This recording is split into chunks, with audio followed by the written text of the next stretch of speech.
Hello and welcome to another episode of the Building Our World podcast. Today I had the pleasure of being joined by Zak Jaiathe, the CEO and co-founder of Xibit.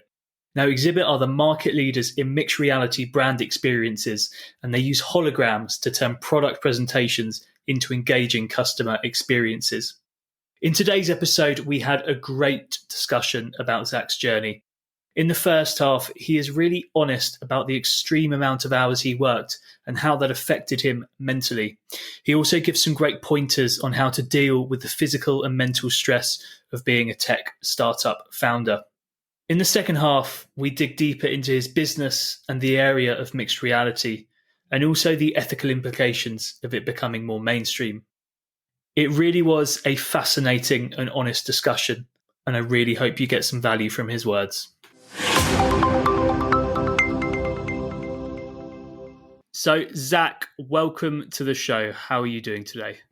I'm doing great. Thanks a lot for having me, Alex. No problem at all. No problem at all. So, Xibit, your company, it's now been going for 18 months. You've now been a founder for 18 months. I'm sure you probably did a little bit of work launching it before. But with founders, it's always about the next goal or the next milestone, looking forward. But you rarely get a chance to look back. So how has the 18 months felt to you, and how's your life been in the last 18 months as a new founder?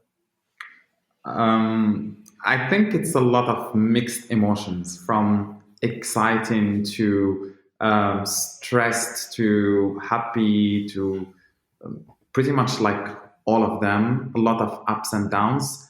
It feels like these 18 months are more like in terms of the learnings and what has actually happened in these 18 months, it just feels like it's a couple of years. It's like 5, 6, 7 years.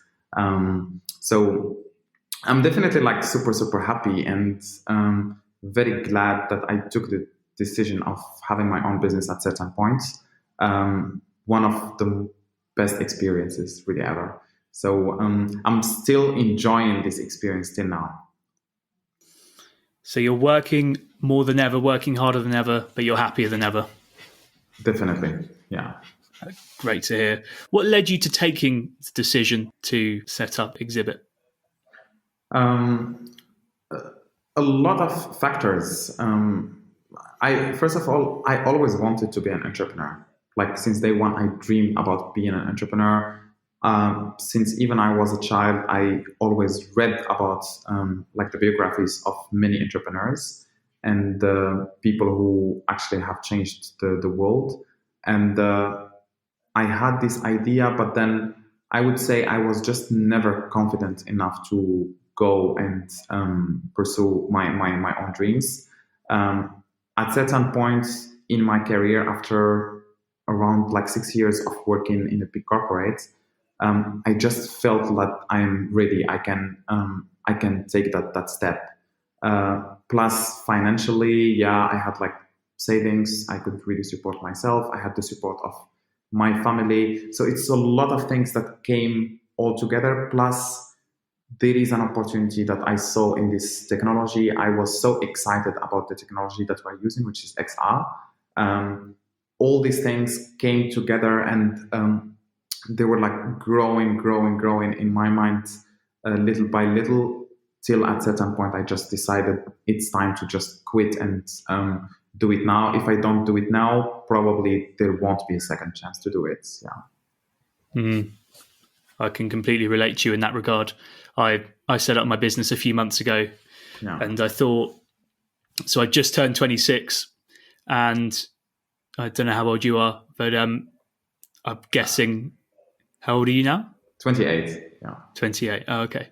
So yeah, it's kind of similar ages starting out. So you probably had the same thought process as me, that after 26, or as you approach 30, it gets pretty serious. You could end up having a family to support and things like that. So if you're going to take big risks and live off your savings and have no income for a while, you might as well do it in your 20s when it doesn't really matter in the grand scheme of things. That was my thought process anyway. Yeah, true.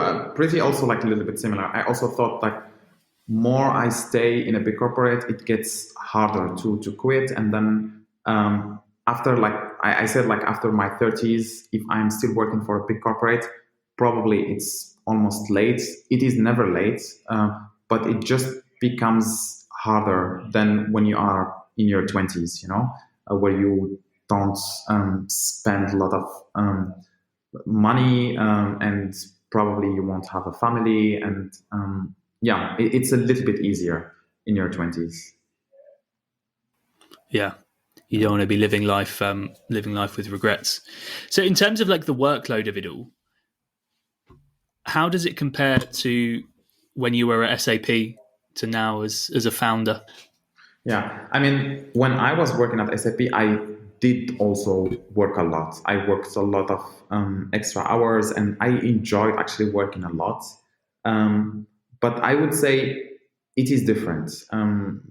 Like if I at SAP, I worked 10 hours, 11 hours a day.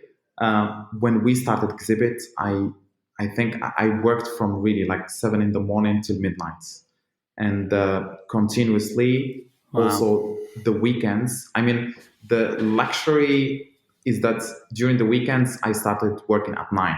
That was at the beginning. It was like an insane load of work.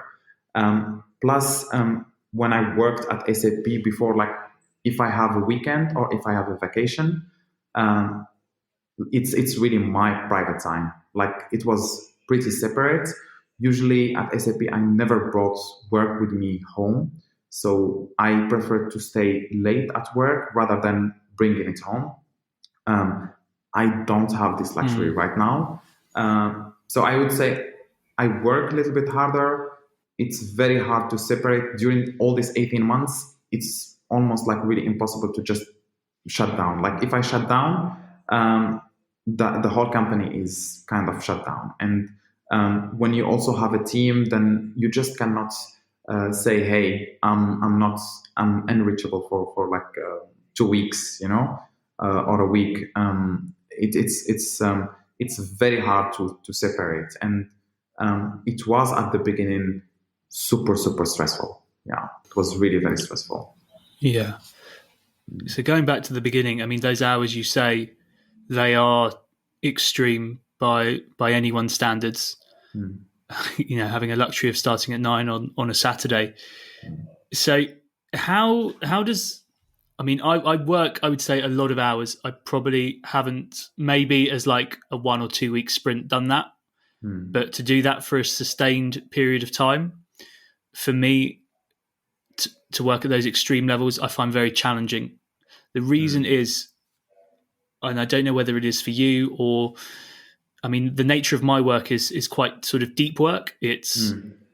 uninterrupted, can be hours and hours of uninterrupted work, of reaching out to people for potential clients, or if I've got a massive hiring project on where I need to get software engineers across to this new client, it's hours and hours of deep uninterrupted work trawling through our talent communities and our databases and things like that. Mm. So for me, I feel like my brain to make decisions definitely depletes after a certain amount of hours worked for a sustained period of time. Mm. So mentally, how could you make sure that you were doing the right thing under fatigue, mental and physical stress? Is that something that you thought about at all, or were you just too immersed? Yeah, I think at the beginning I didn't think about it that much, and I just ignored it, and I was just working like crazy. But then, yeah, at certain point, I just started realizing that working all these hours is not probably like the best thing. But yeah, I mean, when you are just starting, you have to put like so much time and so much effort. Um, After a couple of months, I definitely started reducing like the time. So right now I start probably like at 7, but then at 9 sharp, I'm like out, usually the weekends now I also don't work.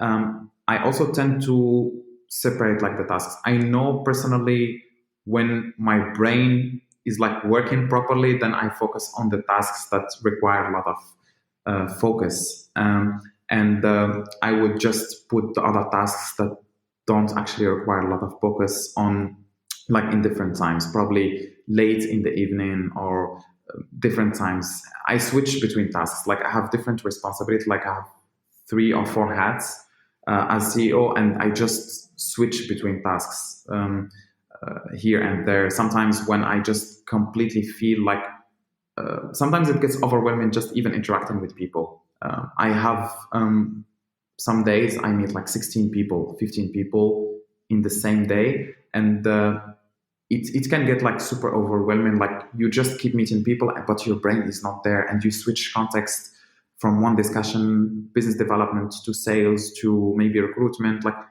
a lot of things are happening at the same time. So sometimes I just pause and I'm like, okay, I don't want to do these social things. Probably I just want to learn, or probably I just want to be alone with my laptop and work on something completely different. I do change the context also a lot. Even in the office, like, from working with the team to working alone, taking also one day where I completely work in a different place. I do, let's say, I do change the context, and I try to understand how my focus works, and adapt to it. Yeah, brilliant. That's something I'm definitely trying to learn as well. Yeah, and also, like, one thing that I learned, I think I have read it in some book or watched it in some documentary, is that people tend to always think about the worst case scenarios. And I used to do that, and that was like one of the main driver of my stress before, at the very beginning, is that, oh, the worst case, oh, we don't have money here, or the worst case, like, nothing will happen as planned. So I was focused more on the worst case scenario, and at the very beginning there were a lot of scenarios that could go really very bad. And if you think about 5 things, 10 things at the same time that can go bad, and you always just think about the bad thing, you are completely stressed. So right now I tend to focus more on what is happening, and just tell myself that's just the worst case scenario. I should not be thinking 90% of my time just about the worst case scenario. Let me think about what's happening right now, probably a little bit about the good scenario, because probably the probability that the worst case scenario will happen is less than that. It's just like 10%. So I should just think about it like 10% of the time. I try to also, like, be in the moment and focus. Like, if I am in a meeting, I don't want to just have tens of ideas going in my mind and thinking about the next meeting or the problem that I have in this morning that I need to solve. I just focus on that person and on that meeting. And this has helped me actually a lot in managing all the stress that I had at the beginning. You mentioned something so interesting: living in the moment, and being present. At a meeting, or even if you're with your family. You know, if I at the weekend with my family or with my girlfriend, I want to be there and, you know, be interacting. The amount of times where I'm talking to my girlfriend and she's just kind of talking to me, and she just knows I'm thinking about work, or, you know, she can just tell, and you're just not there. It's something that I never used to be aware of as a problem. I just thought it was kind of the norm to worry and stress about, you know, you're right about the worst case scenario. I completely get where you're coming from. It's definitely something I need to work on and have improved as I've got older. I remember when I was younger, I used to play rugby quite a lot. I don't think they have rugby in Germany, but it's a silly English sport where you basically run into each other. And one of my rugby coaches always said, because I used to get so nervous about the game, so anxious, and I'd be training in the week and I'd be really dwelling on my performance on the last Saturday. And then I'd be anxious about, you know, the Saturday, the game coming up. And I wasn't focused in training. I wasn't there. and you have to, not dwell about the past or be anxious about the future. And also the energy you use up doing that, worrying about the worst case scenarios. I mean, the old rugby coach always used to say, don't play the game before you've actually played it. If you play it in your mind, if you relate it to business, if you have a big call with a potential client, don't go over and over in your head. Don't have the stresses and strains of your future day before it happens. That's really challenging, when there's a lot riding on certain things going your way. Is there anything in particular you've done to help you do that? I think just the first thing is just being aware of that, hey, my brain works this way and my brain used to focus on the worst case scenario. Just being aware of it and then saying, okay, I should not do it, has improved things like a lot for me. And I think I just remind myself each time I'm in a meeting and then I just see myself thinking about other things or stressing out. I'm like, look, take time, relax, be in the moment. Don't think about the worst case scenario. But then I also, sometimes it gets really very, very hard and out of control. So I do talk to other people. Like I have a circle of founders that I really trust, and we trust each other, and we keep kind of given advices, like small tips on how to manage things better, and even I do share with these people also some of the challenges that I have, and probably like they see it less worse than I do actually see it. So they're like, look, just no, it can get better because of this and this and this. So talking to really experienced people, or people that have the same, let's say, context like me, which is like founders of companies, helps a lot in putting every problem into each real like level. So this really helps a lot. I do meditate from time to time, not actually regularly, but I do actually meditate once in a while. I treat myself for a massage from time to time. That's something I really, really enjoy. So that actually helps me, probably for different people. Other things will work.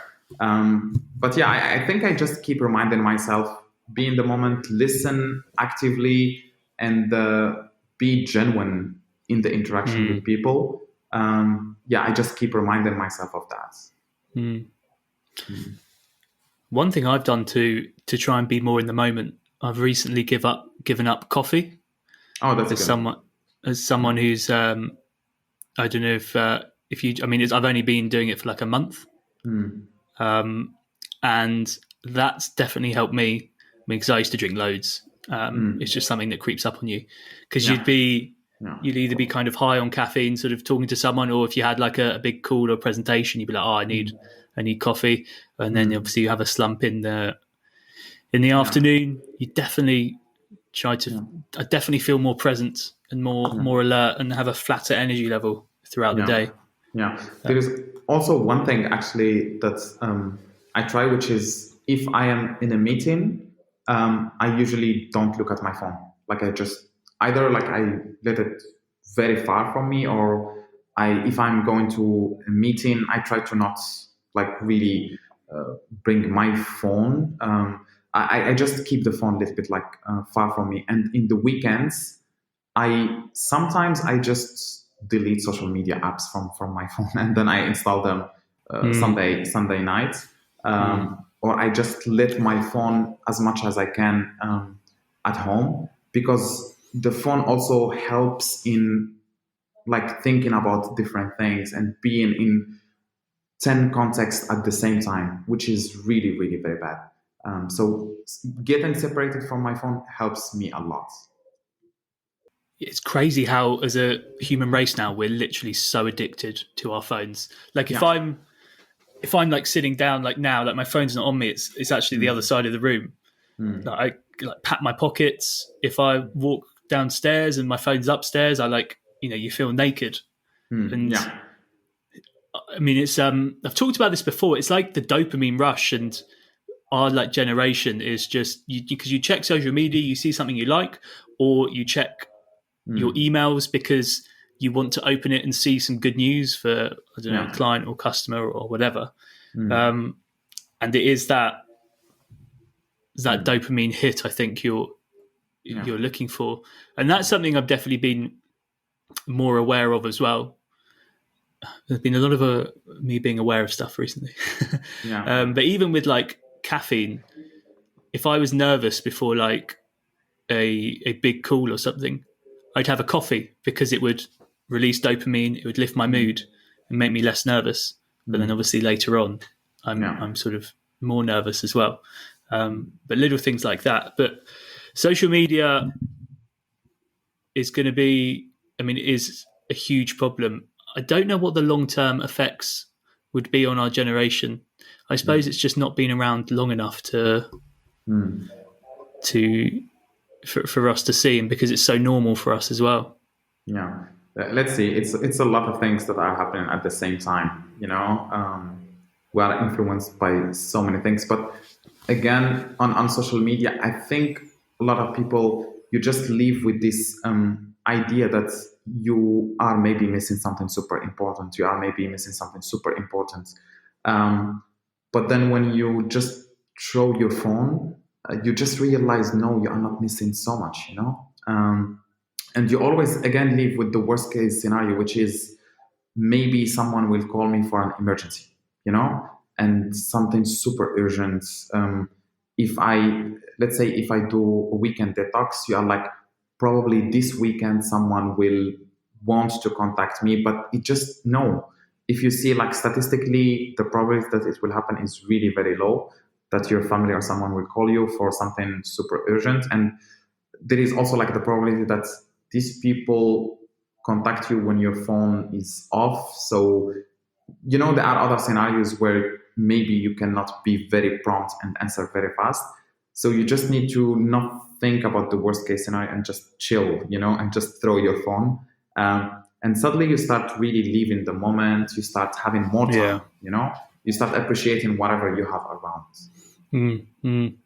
I've always found that going back to kind of the hours thing, and coming from agency recruitment in the UK, people will always want to tell you how many hours they worked, and I feel like there were some people in the office that would stay till 8 o'clock just so they could tell people the next day that they stayed till 8 o'clock. Yeah, and then they share a story. I stayed till 8. Yeah, they do like an Instagram story, and they have like the time in it as well. But in real hard work and hours, which you definitely do, all those things we've talked about being in the moment, checking your phone, I find they slip once you get to a certain point of hours worked. There's just a level of irrationality that creeps in under fatigue and under a certain amount of stress. And that's where you kind of have to balance the diminishing returns of, is me working this much actually helpful? Because as a founder, your mind, in like a real kind of metaphysical way, is so important for the business. It is the business. Every thought you have can be implemented.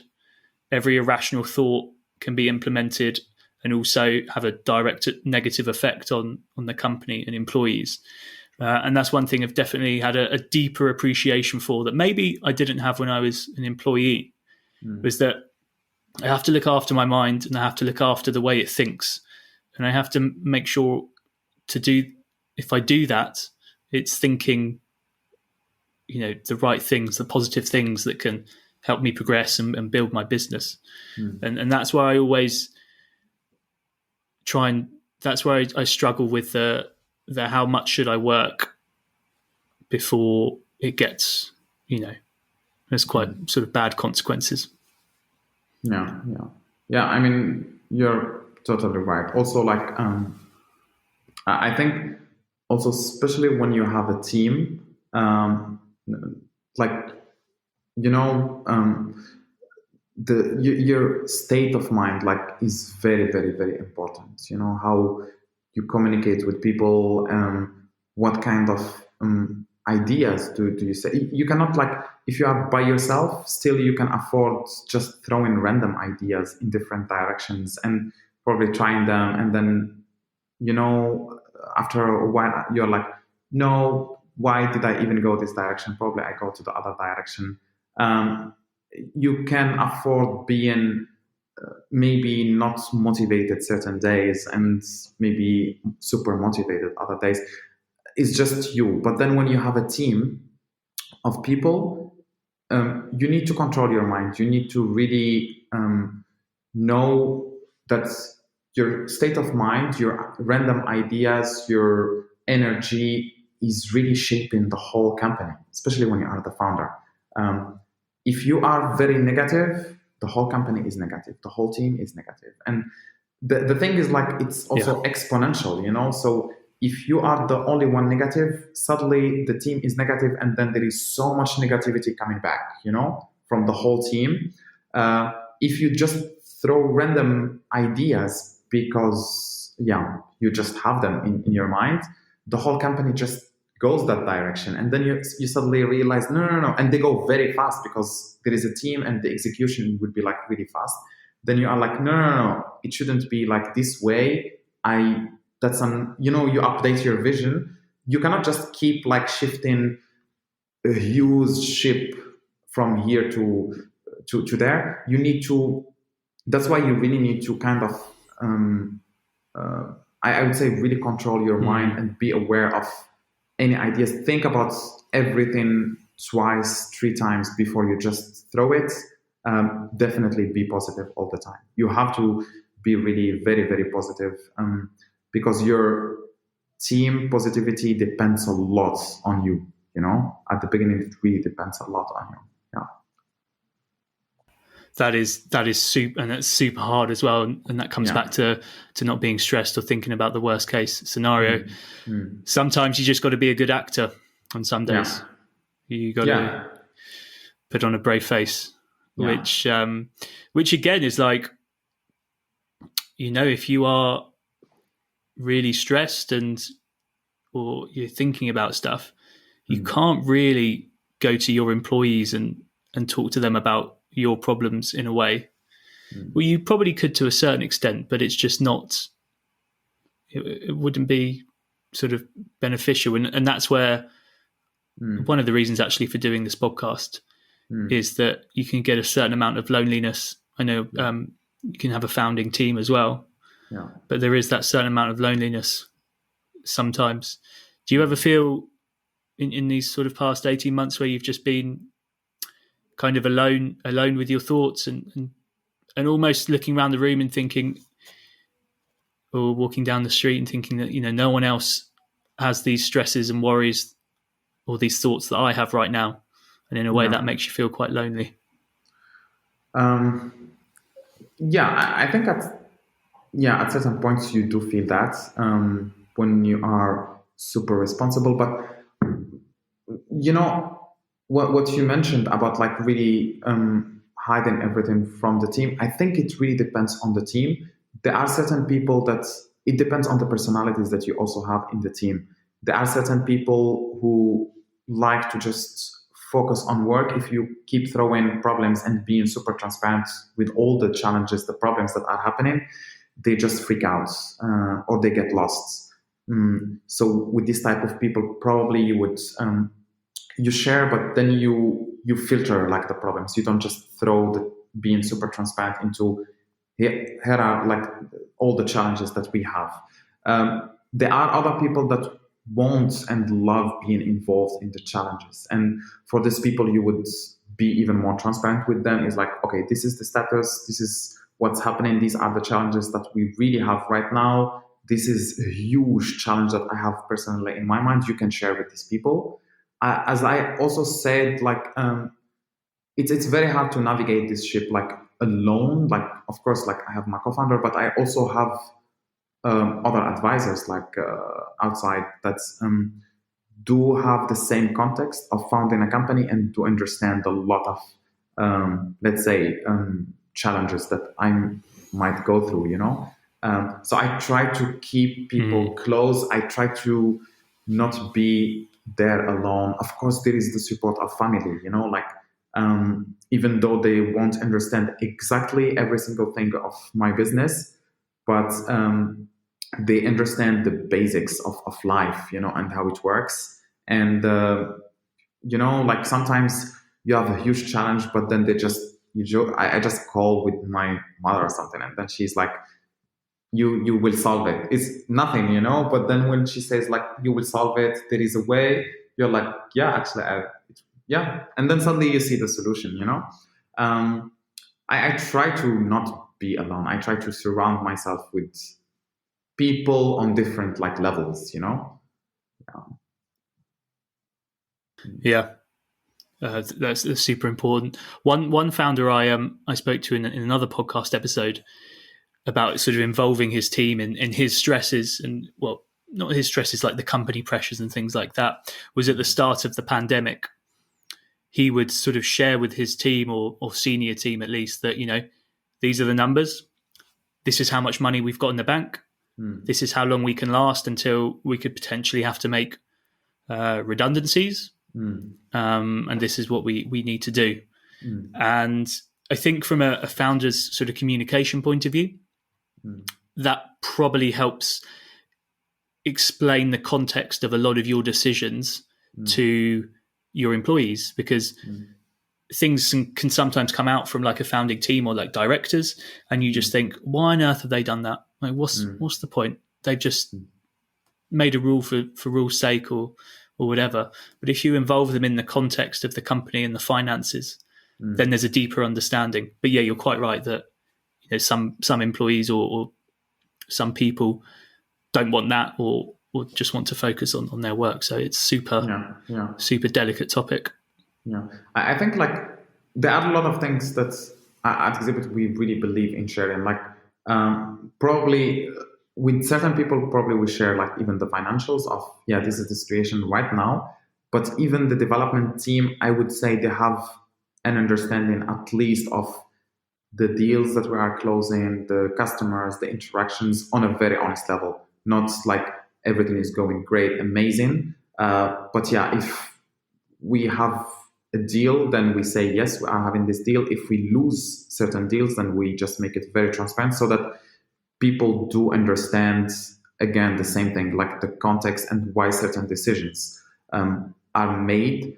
But there are other problems that, you're like, no, there is just like no point in involving these people continuously in these small like problems, I don't know, costs related to operations or the risk that's, whatever risk that a person in the team might even leave. You don't want to keep involving all the people in that. And you keep it in a small circle. But I genuinely do believe in involving the whole team, or like giving a very transparent overview on what is happening to the whole team, Yeah, super important. It's gets super buy-in into the culture and into the business, and you need people in your business that are going to help you build your particular vision. True. Of Xibit. I realise we're 33 minutes in and we haven't really talked about what Xibit does. We just talked about mental health. Well, I suppose it's you need to get that right for the business side of things. I do agree. But it'd be great, because there's a few sort of questions around your domain that I really want to get into. But it'd be great to just briefly explain what Xibit do and where you're up to as a business right now. Yeah, sure. So Xibit is a software company. We are based in Berlin, Germany, and we use mixed reality. This is the technology that we use to help luxury brands show their products and connect with their audiences, consumers, through basically very emotional experiences. I would like to explain first of all, like what is mixed reality, because a lot of people confuse it with virtual reality or like augmented reality. Mixed reality is not augmented reality and is not virtual reality. So virtual reality, a lot of people know it's when you are completely immersed in the experience using headsets like Oculus, HTC, and others. Augmented reality historically was more like used for like on mobile. It is overlaying virtual information on top of reality without a lot of interactions. You can think of all the, for example, the Instagram filters and the Snapchat filters. This is like a very good example of augmented reality. Mixed reality, I actually like to call it, it's augmented reality 2.0, or like it is the super advanced augmented reality. It usually comes in these goggles from Magic Leap, HoloLens, and it is super advanced augmented reality because it allows you to also track your eyes, track hands, and better understand the whole environment around you. It comes with a lot of sensors that just gives you this power. And Xibit, I mean, we have spent more time experimenting and understanding more mixed reality and innovating in mixed reality. And it's within luxury brands, isn't it, that you're focusing on at the moment? So if I'm like, if there's like a luxury shop or watches or handbags, then I can put on these goggles and see the selection of items and interact with them in a different way. Yeah. So we have created this mixed reality application where we have different experiences hosted. If you are like a luxury brand, we just basically give you a code, you write the code, you log in, and then you have the experience. It's a lot of different experiences for different shops, but the infrastructure under that is pretty much the same. It always comes with, let's say, an avatar, a way of seeing the products, and a way how you could interact with them using your hands. There are a lot of features that are common. What changes is the content, and also how do you curate these things in your own space. You can also like brand it like towards your brand, and also like adapt it to a certain theme. Let's say if you want the theme to be like spring or summer or travel or New York or Korea as like basically the theme for your experience, it's easy to do that just by selecting different content and curating it in a certain way. Do you have your eyes to use this technology in other areas? And where do you see mixed reality being in our society in the mainstream, say in a few years time? Because I know it's used in like the military, it's used in the medical profession as well. So how big could this technology be? Yeah. I think this technology is still in the experimentation or in the beta version. Like all these use cases that you have mentioned and also others, we are still experimenting and trying to find what really makes sense. If we think about the long-time future, it will definitely be part of our future, and the vision of building multiple layers of the world where you can just download certain layer and experience it in reality, and just mixing both the virtual and reality is fascinating, and it will be part of the future. But right now, there are the use cases that you mentioned in the military and also in the healthcare, a lot in entertainment. This is where a lot of experimentation is happening, either like through gaming or like marketing, providing different experiential marketing campaigns, which is more like entertaining users. So there is a lot of entertainment. Probably, I think it will hit the mass market more from the entertainment angle.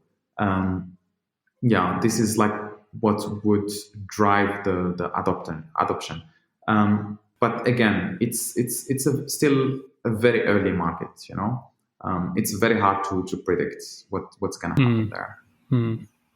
With it being an early market, when you were setting up Xibit, did you ever think about your timing of entering this market if it's in its experimental phase, or is it mature enough now to be well? Obviously, it is because you've had a lot of success. But at the time, were there ever those thoughts of the timing issue of the industry? I think when we entered in this market, we were like way much more like optimistic than now. We thought that it's gonna happen, mainly because Magic Leap, they have just released the headsets at that point, and we believe that the race is on, and probably Apple will just release the headsets the next year, and things are going like really very, very fast. But when we spent a lot of time really experimenting and doing things and checking like different hardware providers, it is like moving, but it is still a little bit slow. And then in Europe, it's even slower than the rest of the world. So we are very connected to other communities in the US, in South Korea, in Japan, and there it's moving way much faster than here. Here we definitely won a lot of awards, and we are like pretty an icon, mainly because we are in Europe, and in Europe there are not tons of companies that are doing what we do. I think we are maybe one of the rare top 3, top 2, 1 in Europe that focuses purely on mixed reality, and we do 100% mixed reality. A lot of other XR startups, like mixed reality is more like a 10%, or like in case there is a project, then we will do it. But what they mainly do is augmented reality on mobile and then virtual reality. But mixed reality is just like something that they can do if certain customer requires it. The main competition that we see, or like the drivers of the market, it's from other countries like Japan, Korea, and China and the US. This is where mixed reality is happening. We want that we contribute into accelerating the adoption of mixed reality here in Europe, at least bringing it to the same level like the rest of the world. But it is definitely slow, super slow here. Yeah, it's weird. When you do think about XR, you definitely do think more of Southeast Asia, and I suppose that's where kind of the big XR games and companies come from. With this rise, and I know Microsoft released their HoloLens, which was like a big breakthrough, and as it becomes potentially more mainstream over the years, and we all have a pair of these lenses. With AI, there's ethical issues. With all kind of technology or emerging technology, the ethical questions always spring up around it. I know with Pokemon Go, when everyone played it for about 3 months, there was a lot of ethical stuff. I remember because you could play Pokemon Go at like memorials, like there was like the World Trade Center Memorial, or like at Auschwitz, people could play Pokemon Go. And I remember there was a bit of scandal around it. Do you foresee any ethical issues with a rise in mixed reality? And if so, how would we deal with them? Yeah, there are definitely different stuff that I can, like ideas that we have when we discussed even internally in the team, the ethical issues. Like when you have these headsets and you are just, and you have like different cameras here and you're just walking around, and usually if the camera is on and you're just experiencing certain experience, so you just have this kind of light. But other people, they just don't know, are you like filming them? Are you violating their private space? Plus also, like when you start the whole experience, you are meshing the whole space. And when you are meshing the whole space, if there is any person just walking by, you are meshing that person in 3D, and taking the whole person to certain cloud. It's kind of the next level of taking your phone in front of people and trying to film people. Here you are not only filming them, but you are like taking their maybe mission without even their permission. Like how would you even, let's say I want to, I'm just wearing the goggles and I'm just walking around here, and there are like people just sitting there. Most of the experiences would be like dynamically, like all the time mission, and then just uploading to space to cloud. And you just like upload 3D models of people that are in front of you without even them knowing. You need to somehow get their permission, and it's very also complex. How are you going to get this permission? And imagine now when people will be walking in the streets and they're just walking and experiencing anything in like outside in the streets, and you just upload different 3D models of people. How are you going to notify all these people? You can use like light, but to all the people would see like this kind of sign. So that's just like an idea, I think, or like one dimension among like other dimensions when it comes to like in basically the ethical topic. You can also have the same, which is like the same like Pokemon Go, experiencing something super fun in a place where probably, in the Holocaust Memorial, for example, here in Berlin, how would people know that? You can pretty much like do a lot of these kind of experiences in places where you're not supposed probably to have fun. It's very hard to control that. Yeah, with things like this, it's always centers around like, are people stealing our data? Because you could literally look at someone and just in a second get all their data. It could also be a case of like the haves and the have-nots.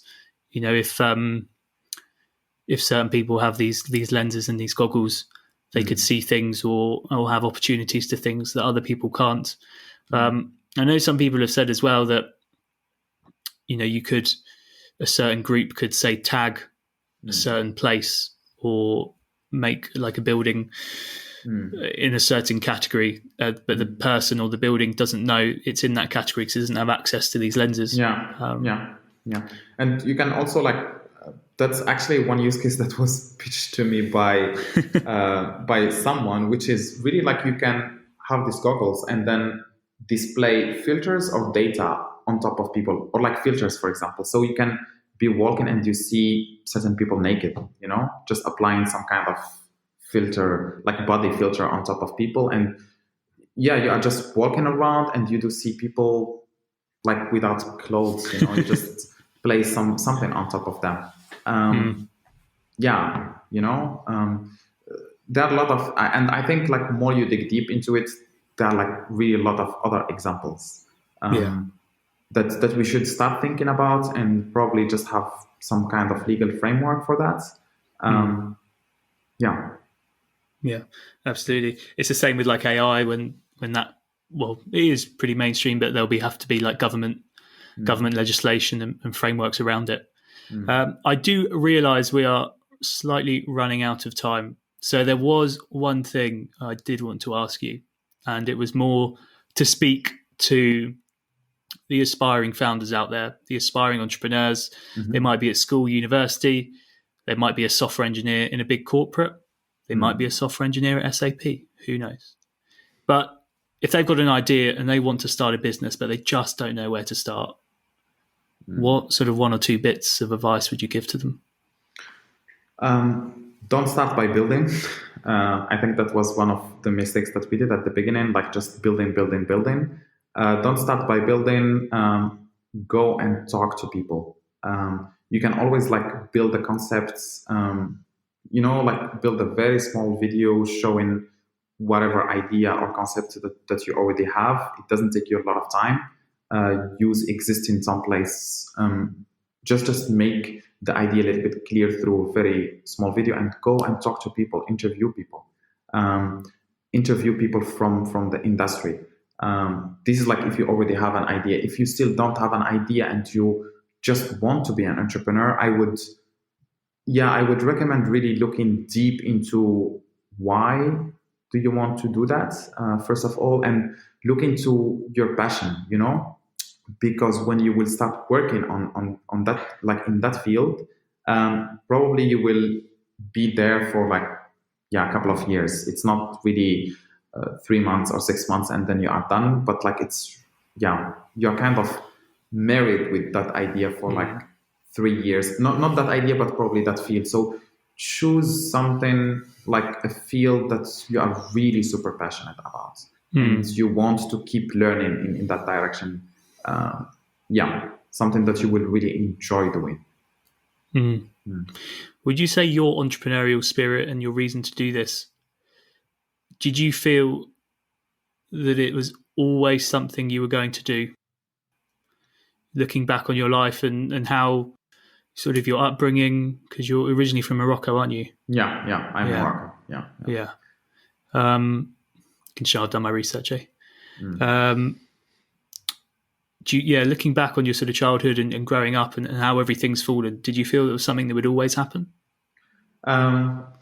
Yes, but again, like I generally, like with myself, I do question if I was special in any way, because I do think a lot of kids, probably not all of them, but a lot do have the same idea of I want to adventure, I want to do that, I want to like do something special.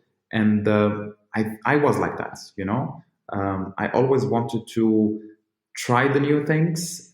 If there are like 4 choices in front of me and one of them was new, I would jump on it.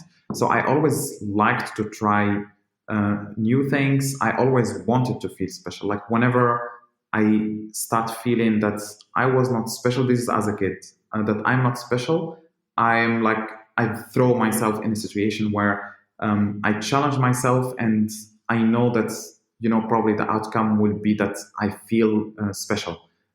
So that was one of the main reasons how I just traveled to France, how I even moved to Germany. I always like, if the crowd is going in one direction, I just jump in some other direction. Also I enjoyed being the leader even as a kid. Like I would always like gather a group of people around me and try to organize things and like go and try to execute all together some vision, even if it was like really bad visions. But I enjoyed this exercise a lot. Yeah. Okay. Xibit have been on a pretty incredible journey in the past 18 months. I can see you've won awards, you speak at plenty of conferences and events, and most importantly have grown as a business in what is an emerging market, especially in Europe. But what I'd love to say is, thank you for your time. Thanks for coming on. And if anyone did want to get in touch with you, what would be sort of the best way to do it? LinkedIn is the main place where I get in touch with people professionally. Otherwise, like Instagram, like I'm pretty active there, but I do share more about entrepreneurship, motivation stuff on my Instagram, or like just my private life. So Instagram, and as you mentioned, like we won tons of awards everywhere in the world. And when I look at it, sometimes when I just try to be aware of it, it's really overwhelming. I mean, we have been like covered by magazines in Korea, in China, in pretty much like anywhere in the world, in the Middle East, in Europe. When each time I take some moment to just think about it, it's really overwhelming. I'm so happy of what we have achieved as a team in a very, very short time. And I'm pretty sure the future would be really super bright. Amazing. Well, if you're tech-minded, a software engineer, and you have an idea and the work ethic and you want to build on a dream, I do believe you can really change the world. That's why my company's sort of tagline is sort of building teams that change our world. I think technology right now is can do so much, and it's something that I've definitely grown to appreciate working with tech companies. But anyway, thanks so much for your time. I really think a lot of people get a lot of value from it. So thanks for sharing your wisdom.